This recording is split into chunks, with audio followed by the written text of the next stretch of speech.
Rise and shine, Rwanda. It's Monday, the 28th of December.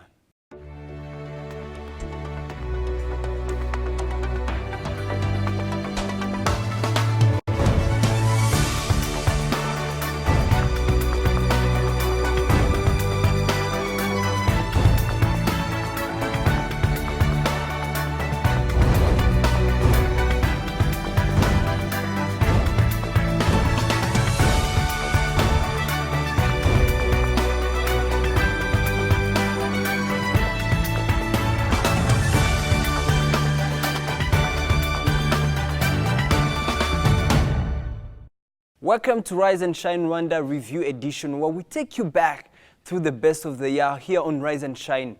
It's just past 7 o'clock in the morning. My name is Ivan Magwene.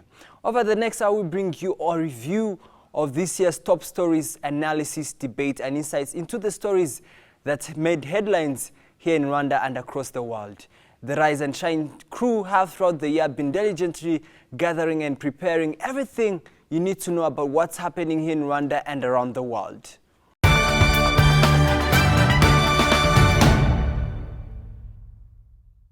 Well, it's been a busy year for us here at the Rise and Shine headquarters.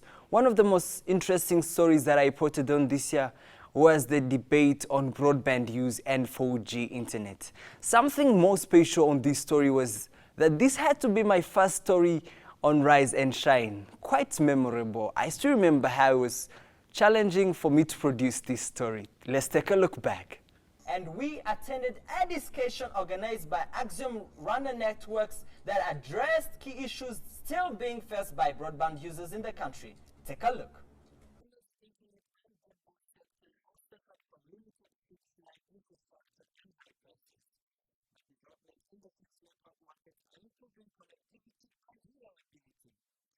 Operators are learning that to implement fiber optic backbone network, which allow them to connect to the internet in the submarine.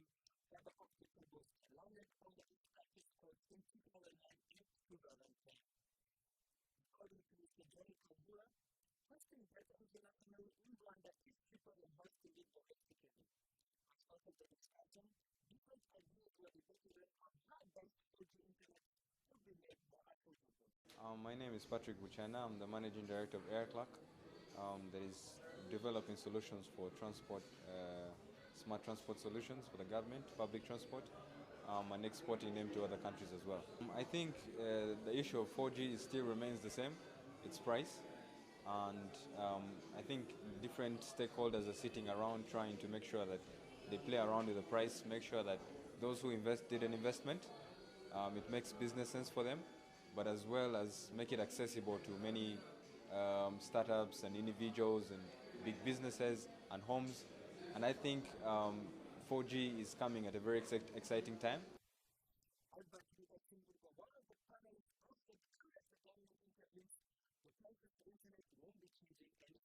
I don't see here what it is, the value added, because it's unpayable. I mean, it's not affordable. I don't see why people who are even reselling the 4G give you a limit of 1 gig a day.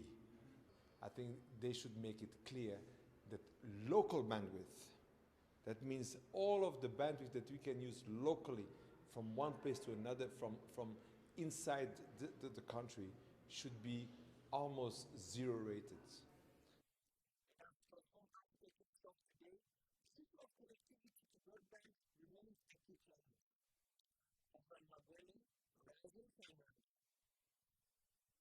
And now joining me in studio is the CEO of Axiom Rwanda Networks, Mr. Johnny Kaihura. Mr. Johnny Kaihura, welcome to the studio, sir. Thank you, sir. Well, when I listen and get all this talk going on with the first internet in Rwanda, one of the key people I think of is Axiom. But for some, we need to know, what's Axiom and what kind of products and services are you putting on the market there? Okay, thank you, Ivan, for the question. Well, Axiom is a company which is only 3 years old. We started in 2012, and we came at a time when the government had just finalized the infrastructure for the fiber backbone. So we saw an opportunity for you know, a startup to come in the field and play a role. So back in the days, we were looking at Rwanda being a place where infrastructure is there, but there was still a missing gap, which I would call the last mile. Having the fiber as the backbone was there, and as people who have been in the network industry, we said, I think there's an opportunity for us to come and just do the extension of the last mile. So we started by offering wireless broadband back in 2012, and with time we grew and started also offering fiber solution. For now, we are only focusing mainly on the corporate, but our vision is actually to touch the bottom line, the bottom of the pyramid, and Rwanda being the start for our venture. Our dream is actually to light up Africa, and I always say that one of the Rwandan company that I admire the most is Rwandair. You know, they started very small, flying in the region, and now they're going, you know, transcontinental. It's a bit like that a bit for us. So we started having a network within Kigali only, and then we started extending the network to other districts, Rubavu, Muhanga, Bugesera, Huye, and now we're actually going international, and we are connecting our first customers in the DRC, and we are going to have point of presence in the region, in Dar es Salaam, and in Kampala, Nairobi, and London. And this is the plan that we have for the next 3 months.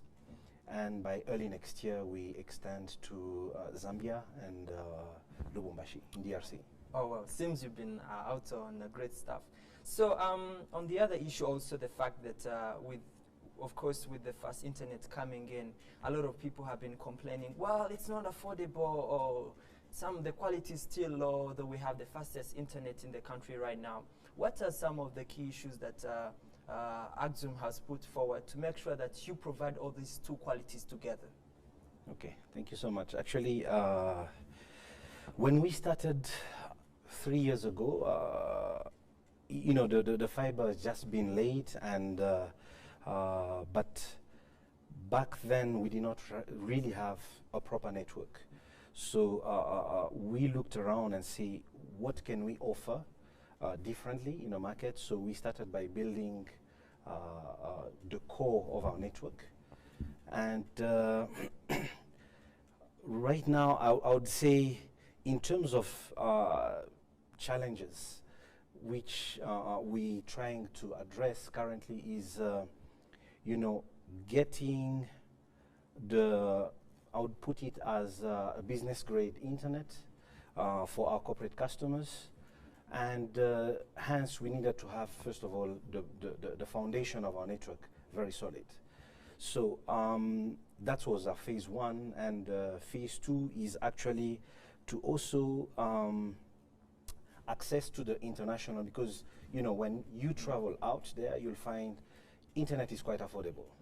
Yeah, but when I say affordable, in Rwanda, we can put it that way, that it is also affordable here. But in terms of the market segmentation, right now I'd say that we've been putting a lot of effort on the top of the pyramid, and we need to put now the next effort to connect the bottom of the pyramid by having solutions for them. Hence, we're trying to discuss with our peers if we can have a lot of content locally. I am very convinced that the moment we start having content locally, we can start having solutions for the bottom of the pyramid, and which is going to be more and more affordable. Yes. All right. On Friday, I managed to attend one of your segments where you had a discussion on the issue of internet around the country, the fact that the government has laid the ground for the infrastructure, but then it has become more of the fact that there's no, it's not affordable. And one thing that I liked was the fact that you took the lead to open up the discussion and have people, different people have different ideas on how best we can make this affordable. So why is it important for Axiom to take the lead in making sure that this issue is addressed in this country? Okay, thank you. Thank you for your question. Actually, the reason we wanted to take the lead is, you know, first of all, I am Rwandan. We are Rwandans at Axiom Networks, and we love our country.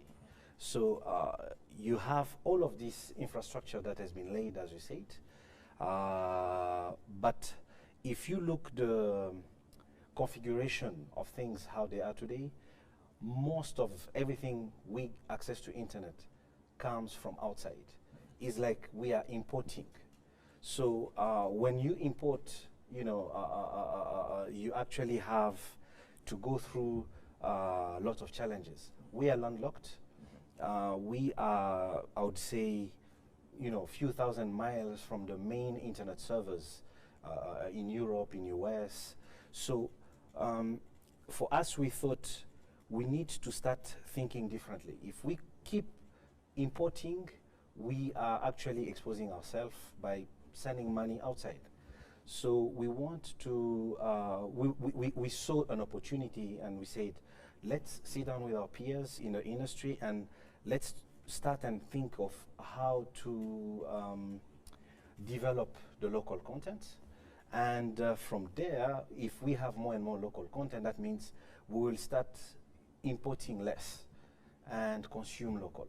The moment we get there, I think it's not only Axiom which is going to benefit, but it's a whole industry. At the end of the day, we also need to bring our own contribution as Axiom to the efforts that the government has done, and to, you know, also bring our little brick to the building that is coming up. Yes. Yeah. All right, and then of course it's the buzz around town. Transform Africa is happening, and I'm sure Axiom cannot miss out the chance.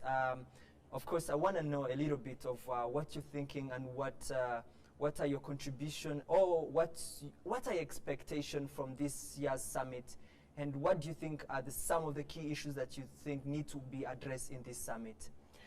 Thank you so much for the question. That's a very good one, actually. Yes. Transform Africa, you know, this is, I think, the second one. Yes. There was one in 2013, and this is a follow-up of conferences that happened back in the days called Connect Africa. And as an ICT player, you know, I'll get back to what I've just said. I believe that we need to put lots of effort. You know, let me put it this way. To me, I think internet is no longer a luxury. Internet is a right. Yeah, so we need to think with all the players, how can we make it available, not for the wealthy people only, but to also put available, internet available for also everyone, if we can put it that way. You know, I personally believe that the moment you take a device, that you should be able to do a couple things which are vital for you. Like now we have things like e-rainbow, where you can apply for an ID, where you can apply for a passport or a driving license and all.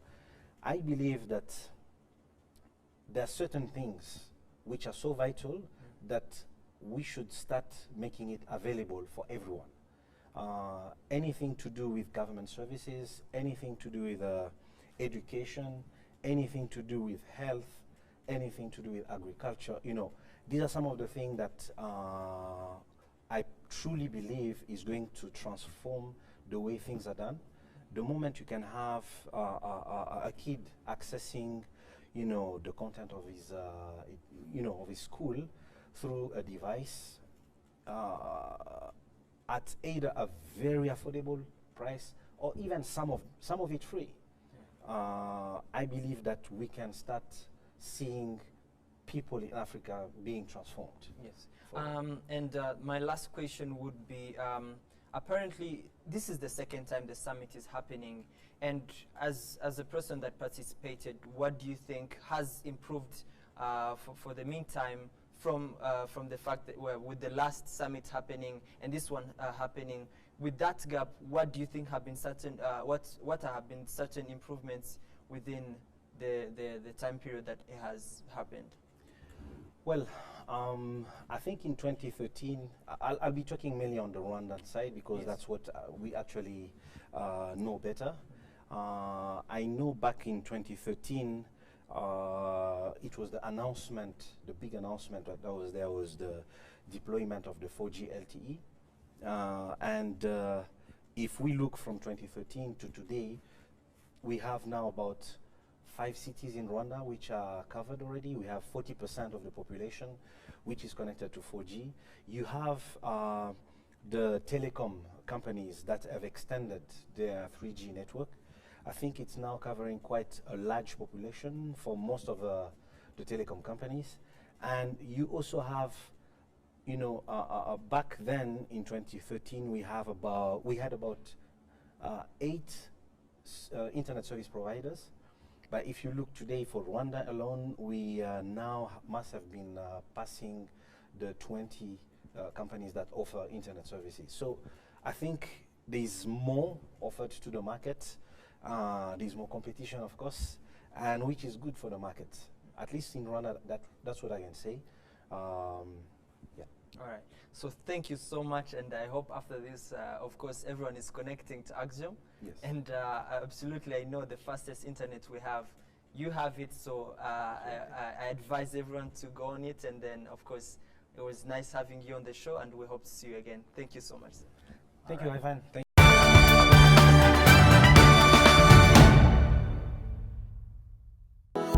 The things that make you look outside the window and sigh. The ones that make your dreamy eyes look up to the sky and smile. Forget the miles between and smile at the sky.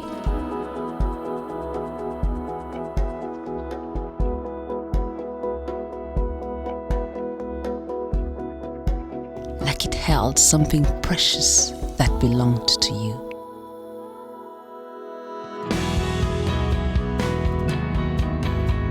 Like this little secret that makes you hold everything with love.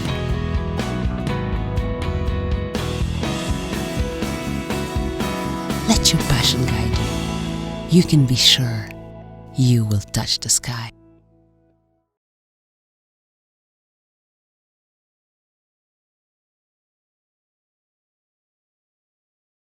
And there you have my first official story on Rise and Shine.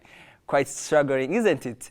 Now, another story that really caught my attention this year was a story done by one of our own, Regis Isheja. We look at what happened when he took part in a brain tumor operation at King Faisal Hospital. Let's take a look back. This Friday, July 31st, will mark the 5th anniversary of the Rwanda Neurosurgery Center. The first of its kind in the region, the center has improved operation quality. Over the past few days, many surgeries and exercises have been taking place in Kigali as a way to show the progress made and mark the anniversary. Take a look.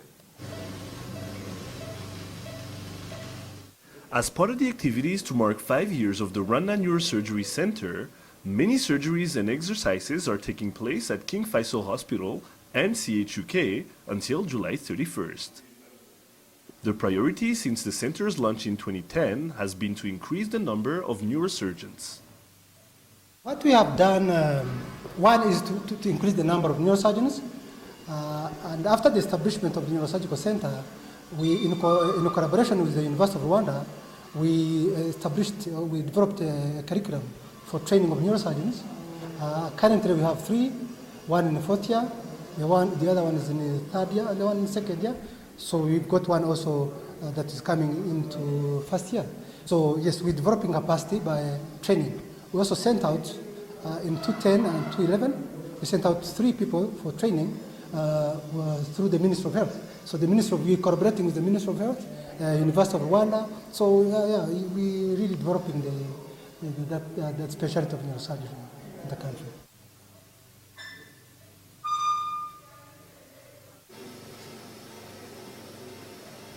We're here at Centre Hospitalier Universitaire de Kigali, CHUK. As you can see behind me, this is neurosurgery. A surgery is taking place, so we'll try to lower our tone as much as possible. We are doing an insertion of ventricular peritoneal shunt. It's a catheter that enters into the ventricular system of the brain and it drains the water that is the brain, we call cerebrospinal fluid, into the abdominal cavity to relieve the pressure that's inside the brain due to excessive accumulation of that fluid in the brain. The surgery like this takes 30 to 45 minutes and usually patient improves the next day. Neurosurgery is a medical specialty about the prevention, diagnosis, treatment, and rehabilitation of disorders that affect the nervous system. That includes the brain and spinal cord. The main mission is to enhance patient care, neurosurgical patient care, training and research. This is in the country and then extend to the region and beyond. In the last 5 years, we divided our program in 3 groups. One was the short term. The short term was to reorganize the center to make sure that it's functional.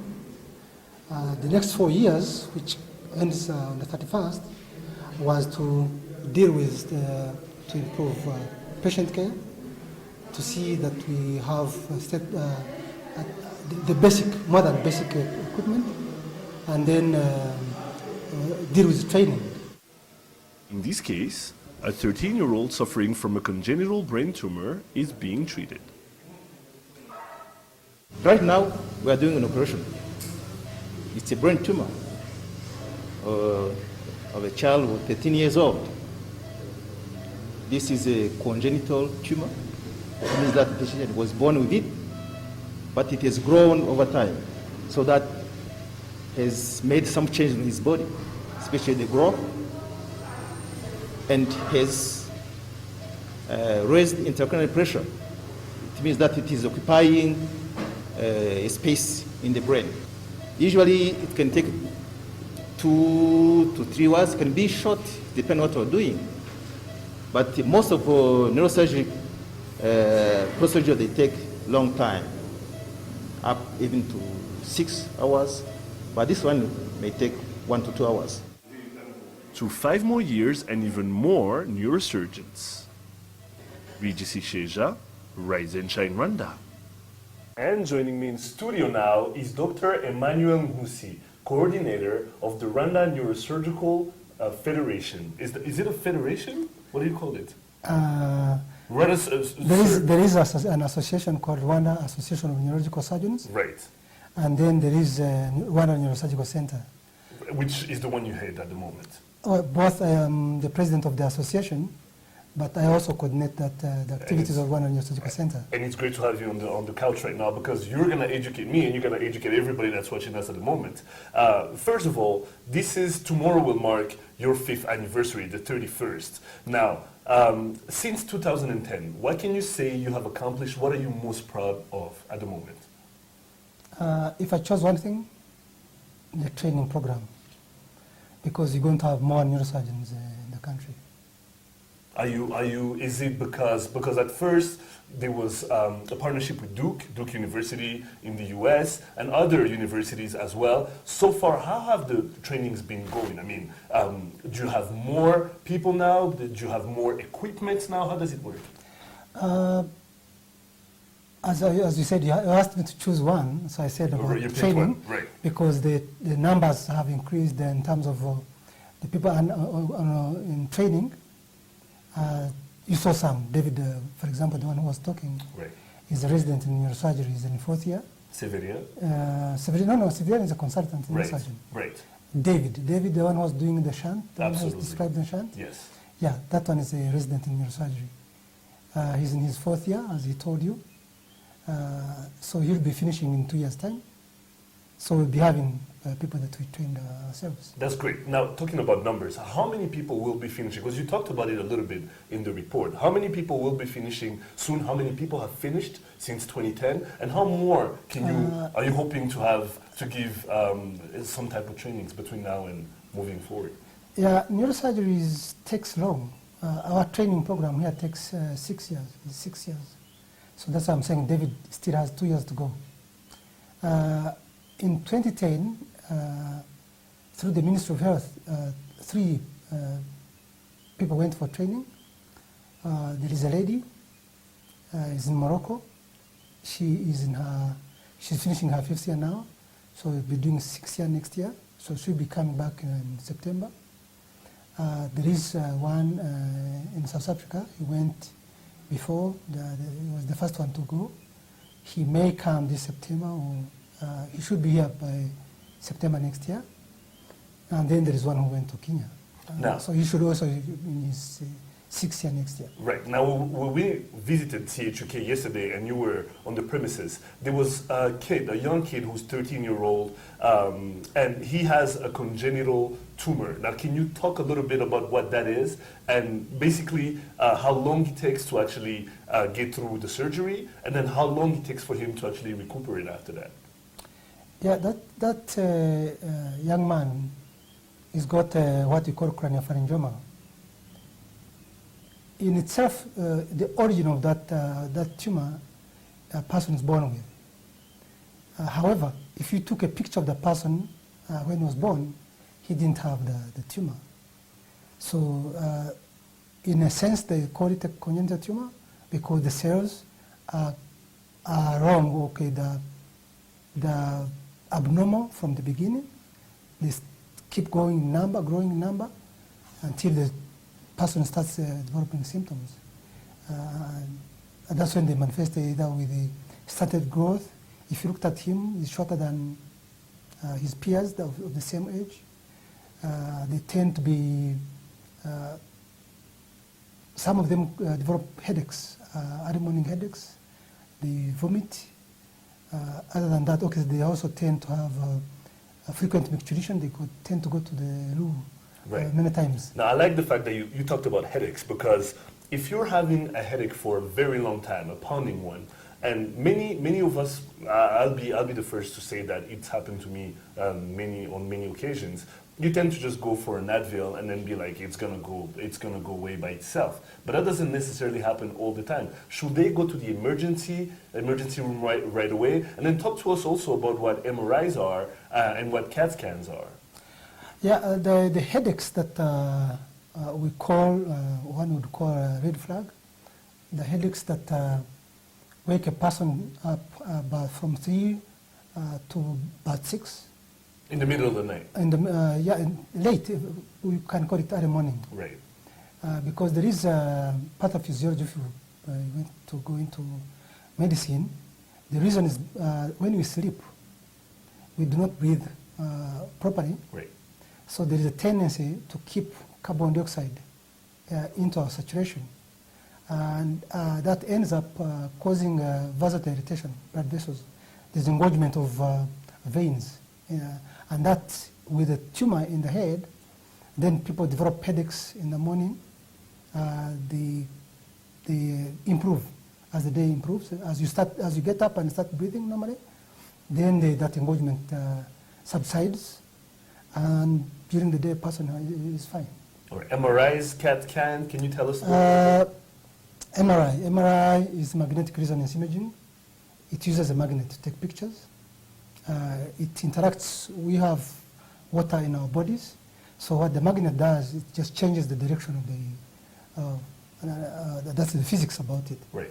So it doesn't cause. People sometimes talk about radiation. So it doesn't use radiation. It doesn't use rays that would damage your cells. So it's a very safe thing to do, except if you have like a metallic thing in your body. Right. That's the only contraindication to using it.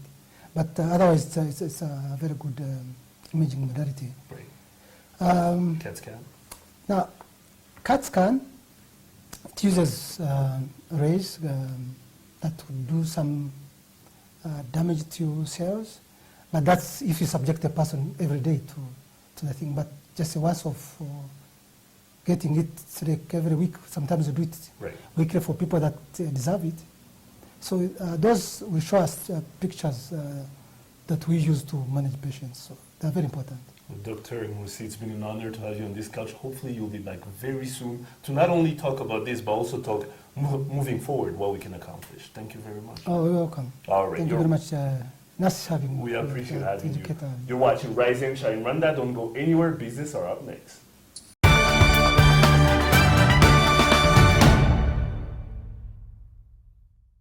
Welcome back to Rise and Shine Review Edition. Now for business people out there, there has been rewarding for some, perhaps bad for others. But as I covered some big business stories, the Doing Business report released by the World Bank was top on my agenda. Here is a glimpse of some of the discussion I had. Let's take a look back. Every year, the World Bank's Doing Business report is published and economies are ranked on their ease of doing business in 189 countries. Therefore, countries which are ranked top within the ease of doing business scale indicate that the regulatory environments are more conducive to the start and sustainability of local firms. The rankings are determined by sorting the aggregate scores on 10 topics, each consisting of several indicators giving equal weight to each topic. Now, joining me in studio today is Kenneth Agutamba, Senior Economy and Business Writer at The New Times. Welcome to the studio, sir. Thank you. Now, I would like to first of all get into the report. I want to have, first of all, your own perspective view when you first saw the report as a business journalist. Well, I think from a business writer's perspective, this is always a big story whenever the report comes out. And the most important thing is that the report is growing older and more important because the latest report is the 13th edition. So that shows that it's been around for the last 13 years.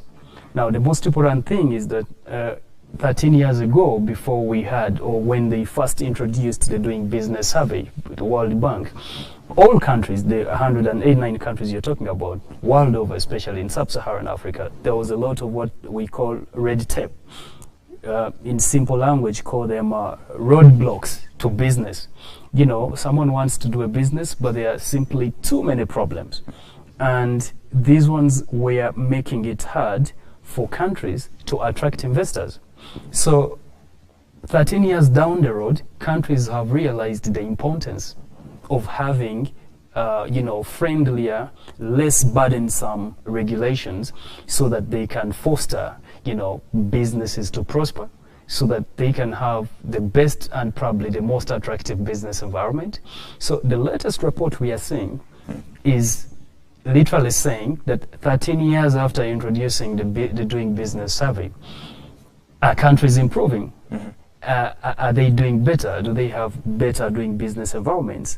And for Rwanda, unfortunately, this report says we dropped, our global ranking. And exactly, that's where I was coming actually. Dropped 7 points from number 55 last year to 62nd this year. Yes. And which actually leaves me now going deep into the real questions of where do you think we might have gone wrong? I've seen all the indicators, what they follow in terms of rankings, but in your own business world, do you think doing business in Rwanda is getting better, or somehow, somewhere, we lost track of what was taking place? I think it's a choice on how you choose to look at it, because there are about 10 indicators, and we improved on 4 of them. We dropped on 5 of them. We dropped on 5 of them, and there was no change on 1. Yes. Now, if you look at the 4 where we improved, because you're not going to score 10 out of 10 on all 10, but you're probably going to undertake a bit of reforms on 1 indicator where you feel you needed to do a lot. Because remember, countries were evaluated on what they did, which reforms they put in place between June 2014 and June 2015. So 12 months, what did you do to improve the doing business environment in your country? And the verdict is that we improved on 4 of them. We didn't do well on 5 of them, and we didn't change on 1 of them. So the question of whether things are getting worse or better, I wouldn't put it that way. This kind of study is quite complicated because it's a competition. It's a cutthroat competition. All 189 countries are looking to be the best. Now, we're in a competitive world, I understand. Exactly. But how much does it take Rwanda to keep up the same position? Now, we're dropping down seven places down. That's a lot. To me, a country dropping from 55 to the 62nd position. I mean, there's got to be something that went wrong somehow, somewhere. You have to look at which indicator, or for example, where did we drop most? And I think it's trading across borders, yes. where we dropped about 7-9 points. Yes. But it's not up to Rwanda when it comes to trading across borders. But we're doing better than I think we've ever done in terms of cross-border. No. For cross-border, you have to look at it as it's collective for all the countries in the East African region. It's not up to Rwanda to, for example, address some barriers to trade.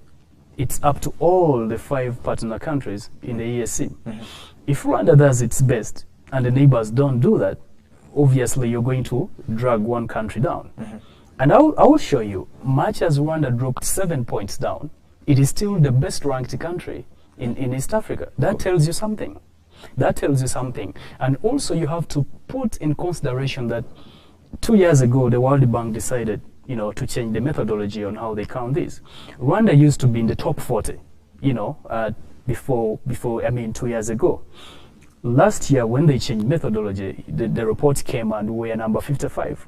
Now, this time around, we are number 62. So that will tell you that, for example, it's like playing soccer and you score a goal and the referee says, no, that's outlawed, it's not a goal. Yes. You just have to acclimatize, get used to the new rules and improve. And it's been only 2 years, so probably we have room to improve. Yes, now that brings me to the question exactly. When you say that the World Bank changed the methodology, now the question is, now when the World Bank used to follow how the authorization of how business is done, and maybe this time the World Bank is looking at more on the practical ground on how business is really done. A lot of people have been saying, we have the policies, we have what it takes. You can register your business within 1 day. But the question is, what comes after you register your business? Lots of complaints in terms of getting access to electricity. Getting electricity, water supply, some of the things that were mentioned in the report that brought us down. And I'm beginning to suspect maybe it's time that the World Bank has seen that they've been focusing more on policies than the practical things on the ground. Do you think maybe somehow, somewhere, we went wrong on what's really done on the ground than what's more done in the policies? Maybe we concentrated on a few indicators and we didn't concentrate enough on the others. That's what I see. Because like what are those indicators?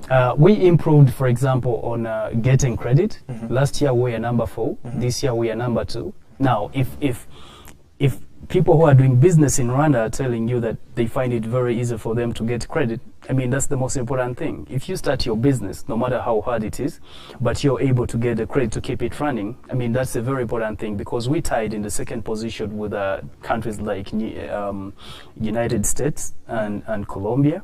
Obviously, New Zealand was number 1. So you have to it's a take and give. But you're right.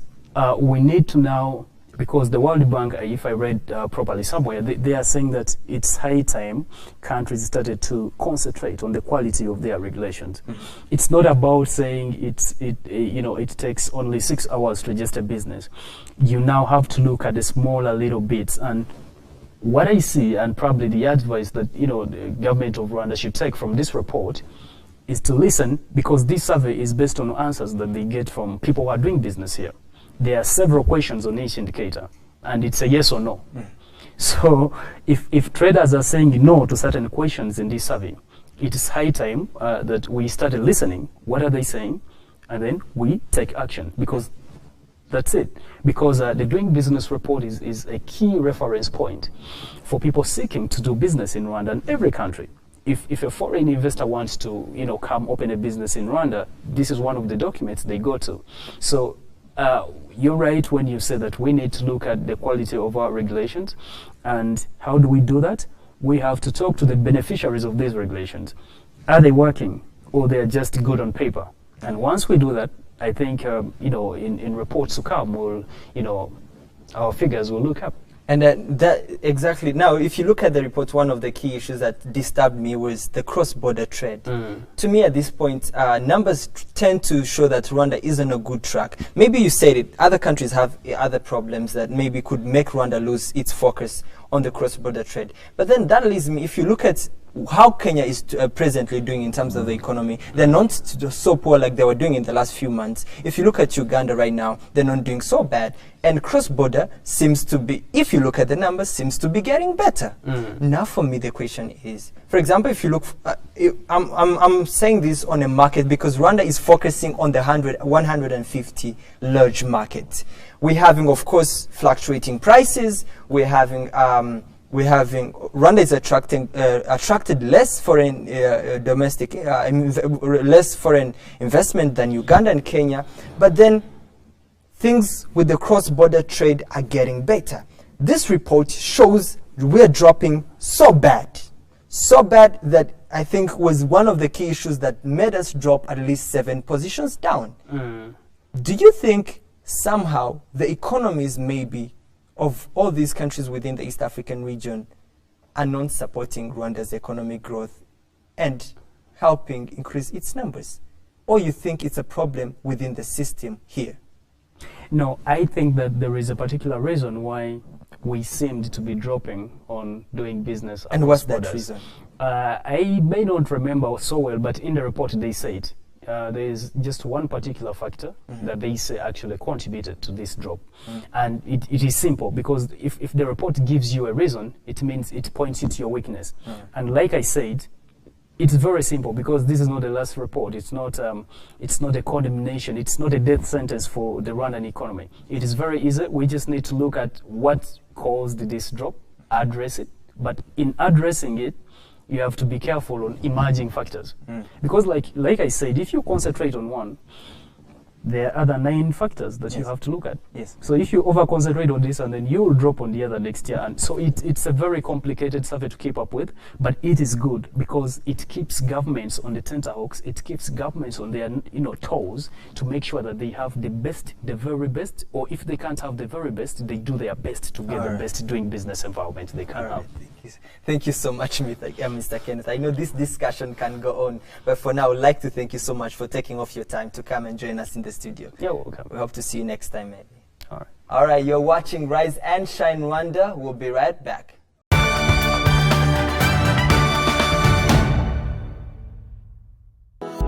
The things that make you look outside the window and sigh.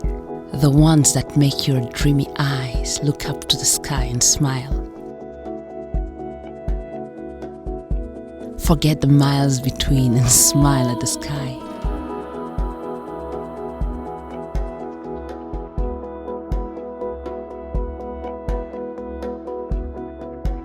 Like it held something precious that belonged to you.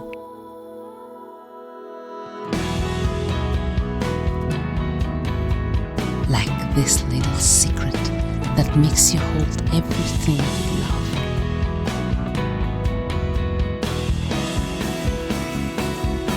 Let your passion guide you. You can be sure you will touch the sky.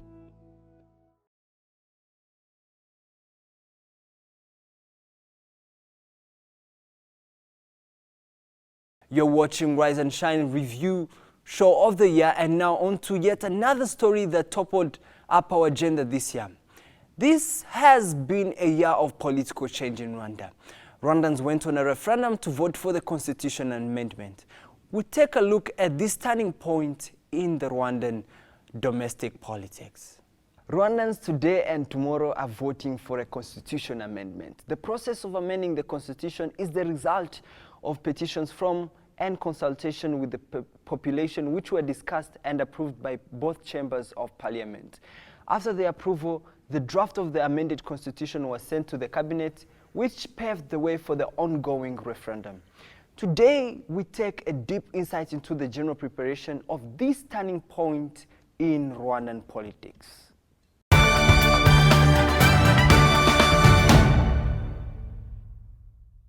And joining us in studio today to talk about the referendum is Honorable Ambassador Mutimura Zeno. Welcome to the studio, sir.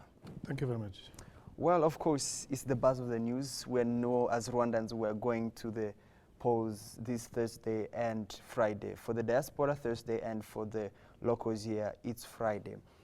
So first of all, I want to know, Mr. Honorable Mutimura, today Rwandans in the diaspora are making an important decision in the political future of this nation. As legislatures, you have had a long time moving around upcountry and in Kigali, talking about the constitution amendments. How prepared are the Rwandan citizens? And do you think they really understand what they are voting for? Thank you so much. We are confident, we are sure the population understands. That is, we've been moving, well, first and foremost, it's not the first time we have gone to the population. Even before that, I've been visiting the population in our mission. I remember very well, way back in February this year, the whole parliament decided to visit the population on their routine of going to the people to listen to their problems, to check on the implementation of certain programs. That is the duty of oversight by the parliament. So I've been in the population. Then you have this time around, the time in July when you come down to find out, after having accepted the demand from the population, we also went down to confirm what they had requested for and give an opportunity to those who had not demanded the change of the constitution. So we've been going to the population. With all that time, I've been in contact. So we've been listening to them. We can see currently the mood they have, the turn up when we go to the sectors. So I think we are sure they are ready. So come the day Rwandans are ready to do that. They are ready. They are ready. Okay, moving on to this question. For some, it is a constitutional amendment. But briefly explain to us, what are the key articles going to be amended after this referendum? Well, first and foremost, there are articles that have been changed in content, and have articles that have been changed in phrasing. And there are new articles that have also been introduced. There are also articles that have been removed for a number of reasons. Those ones which have been overtaken by events, like the Gacaca, relating to Gacaca, because the Gacaca has finished work. So some of those have been removed. So the key articles that have been amended, first and foremost, the population requested that Article 101 gets amended to give His Excellency the President the opportunity for the people to elect him come 2017. So that one has been changed. If you want to know how it has been changed, first of all, the population, well, quite a number of people are saying, remove it, give us an opportunity to elect him again. It wasn't a question of saying remove 101, because 101 has to remain anyway. You can't come from 100 to 102. So 101, the population wanted first and foremost to leave it open, remove term limits. That's one school of thought. Others were saying open for the president alone. Then there were other opinions also. Give 5-term open. Others give it open and let the rest, close for the rest. All those are issues. Now, when we were examining this, we had also the assistance of a commission which was put in place to help a 7-man commission, which was helping the parliament to write change this constitution. So we came up with the 101 rephrased such that the presidential term is one term of 5 years, renewal once. But again, at the back of our mind, some people are demanding open for the president alone and close for the rest. So what does this 101 say? We had to have another article, 172, based on the demands of the population, based on the reasons why they requested. This one is one of the transitional articles which stipulates that come 2017, the serving president and another one who represents himself will be elected for a term of 7 years. Then after 7 years, what the law says in that article, that is 2024. That's when we shall start the 5-year term renewal once. So whoever is elected in 2017 will have a 7-year term. And then you'll have an opportunity to be the one to start with the clause now, 5-year term renewal once. Yep. So this is a key article. That's the basis on which the population requested to review the constitution. But there was also a request to look at other articles, which I told you about. Well, let's go, for example, starting from the preamble. In the preamble, there is one thing that was introduced: the recognition, the honoring of the founding fathers of this nation, the Rwandans who founded this country. It is also appearing in the preamble. There is also recognition and the honoring the liberators of this country, the people who liberated this country, who ushered in peace, security, and justice that is prevailing in the country. So that's in the preamble. Then you have also an article where you have a chapter 1. Chapter 1 talks about Rwandans making decisions independently. They have an independence in making their own decisions. And then you come to Article 1. It's Article 1 which was Article 2, which actually is the basis for the population to be empowered to change this constitution. That one talks about the power derives, all the powers derive from the people. The people themselves are the ones who are empowered to change the constitution. Yes. On that same question now, that brings me, of course, I think this whole idea, because it's a lot of debates going on this same issue. But Mr. Mutimura, because we've been seeing different opinion polls, a majority of Rwandans want the amendment of this constitution. Now, let me ask you this question. If a majority says yes, just a curious question, then what does this mean and what's next for our constitution? Well, first of all, when does it become the majority? It becomes the majority when there are two options. I say yes for this constitution that's been amended. Yes.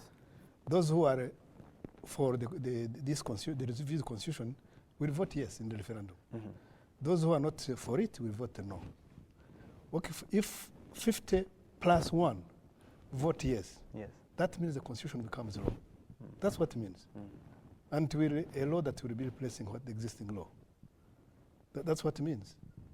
Yeah, all right. Now, of course, as we come to the final conclusion of our talk, because we're out of time, but you are a political man, and let me put you on the spot for this question. Beyond the constitution amendment for the referendum and the Article of 101, what is your own view of the political future after this referendum? That's a very good question. First of all, what motivated the population to demand that this constitution changes? And the constitution we're reviewing is the constitution of 2003. 2003, the government put up a constitutional commission, which wants the population to teach them, to convince them, to tell them that actually it is their duty to write this constitution. If you remember that time, 2003, the situation was fluid. I would rather feel the history behind, which was very bad, was still fresh in people's minds. Of course. So that's why the commission was trying to convince them. This time around, 2015, there was nobody who was supposed to go there to convince them. It's the people themselves, based on the test. They have had a test of good leadership in the first place. They are no longer scared of the past. They are looking for solutions to these problems. But at the same time, they still feel we need to be sure of where we are going. That's why they requested that the president who has served them well should be given a chance to accomplish at least the programs he has set in motion. So when we talk about that, then between 2003 and 2015, the Rwandan population is totally different. They are aware. And also, they requested this because in their constitution, they knew there are articles that empower them. It's their own constitution. There's nobody else who has power to change this constitution. So that one gives us the trajectory. The future is bright. That's my conviction. All right, your own understanding, the future is bright, and Very even bright. better because we've had that conversation better than we had in 2003. That's right, yes. And the people have been involved. Yeah, sure. All right, thank you so much, sir, for joining us, and we hope to have you maybe next time. And thank you for coming out to the studio and taking your time to visit us. Thank you. Thank you All so right, much. perhaps now the question lies, of course, to the Rwandans to go and vote yes or no and determine your own future.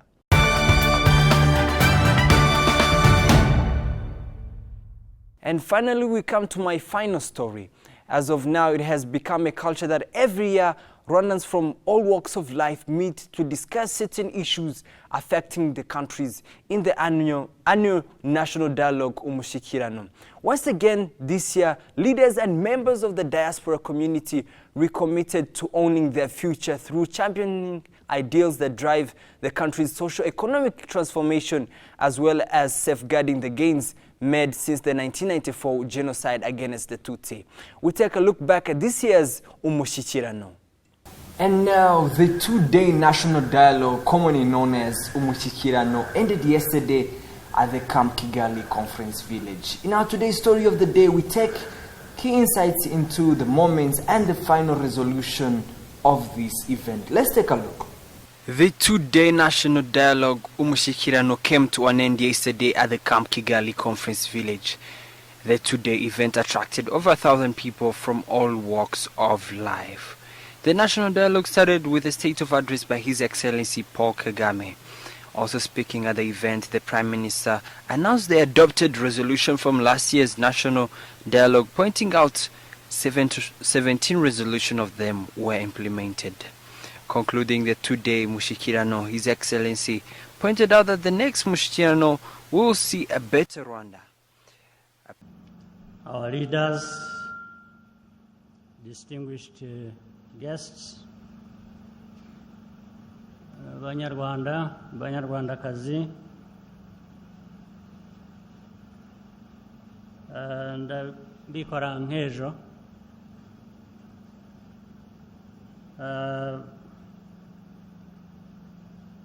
Ngira ngo abanza gushimira mwese abafashe umwanya tukagira iki kiganiro cyiza.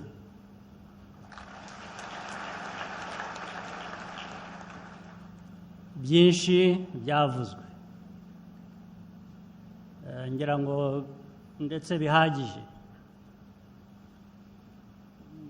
wenda kugeza ubu bindi bizavuga ikindi gihe.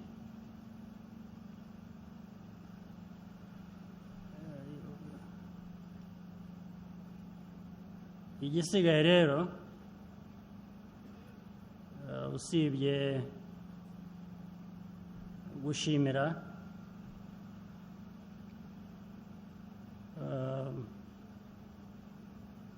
ngira ngo ni ugukomeza ibiganiro bishingiye ku bitekerezo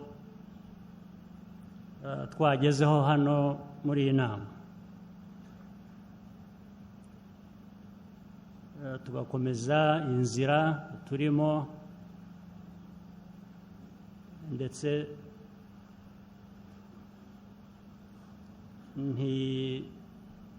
ntidutezuke.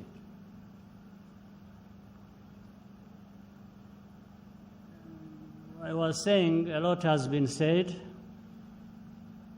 Enough, I think, at least for now. What remains is to thank all of you for participating in this very important annual dialogue. A press conference was also held after the event, bringing together journalists from both local and international media houses.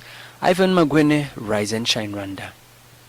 Well, don't forget, we love to hear your thoughts, comments, and feedback on what we're talking about here on Rise and Shine Rwanda. Tweet us at Rise and Shine RW, like us on Facebook, and send us your ideas for the programs. Or check out our Rise and Shine YouTube page where you can catch all the shows and the reports we do. Find us on Instagram at Rise and Shine RW. We love to see your pics. Or check out our Rise and Shine our Rwanda website. Well, that's all the time we have for you today. We love to hear your feedback. Do let us know if you have an idea for the program you've been watching. Rise and Shine Rwanda with me, Ivan Magwene. We'll be at same time, same place tomorrow. Do join us then. But from now, from me and of course the team behind the scenes, we would like to wish you a very good day. Goodbye.